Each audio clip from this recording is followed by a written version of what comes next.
experience is. It's more normal for us to just remain firmly in our egos and having a limited personal view of the world. Are you talking about like in the modern era? It's not normal? I would say that it's, yeah, I believe, and it has been my experience, that we're here to have a human experience, and the human experience is not the spiritual experience. Like, we're here to be raw, real humans, and if we can go all the way with being raw, real humans, then we have a better chance of getting there.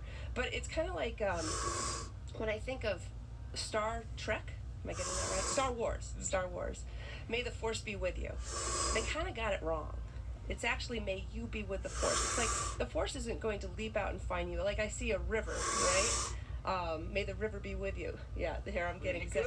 Okay, so the river is not going to come out and find you. You actually have to go find it and jump on in.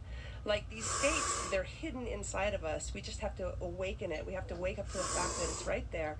I can be there in an instant. It sometimes just takes a simple shift. So there's sort of a, and I'll just use a loaded word, the genetic memory, which is, you know, of this thing that is within me, that I have suppressed, or society has oppressed, or I have suppressed, or society has oppressed for me.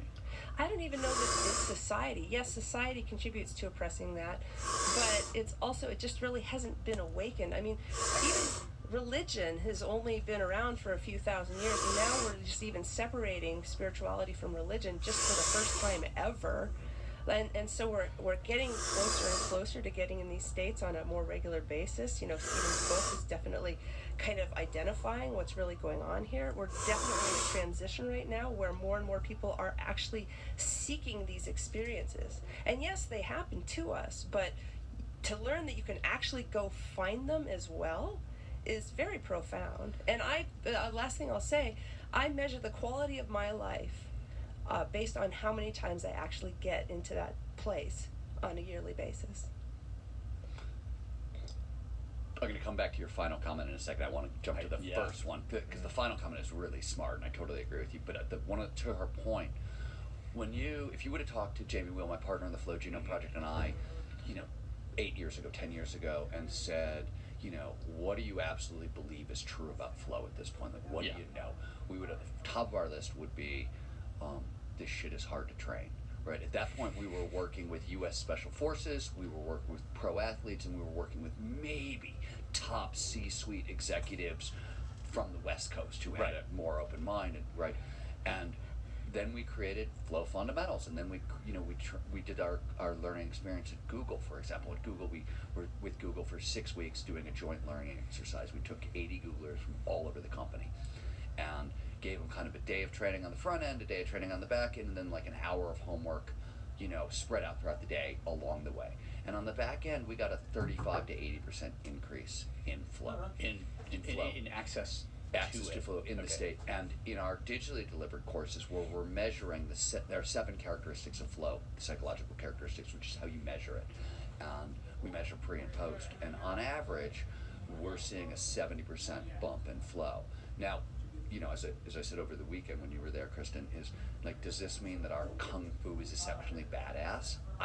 Yes, our kung fu is exceptionally badass, right? Promo aside, I don't think so. I think it means we are biologically hardwired for this, and it's remarkably easy to train, right? You steer people in the right direction, and as long as they keep going, this is where they're going to go.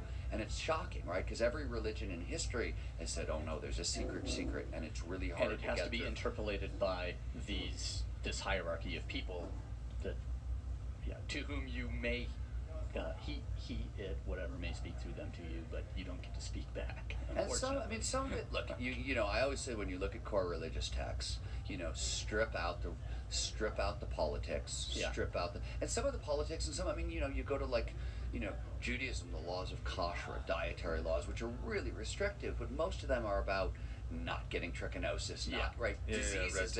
They were smart rules back then for keeping people healthy. They're just stupid things to pass down. And I grew up in a Jewish household where we kept kosher. We had 2 different dishes. We did all that stuff, right? And it's a really good idea if you're trying to protect people from diseases in the 5th century BCE. It's phenomenal.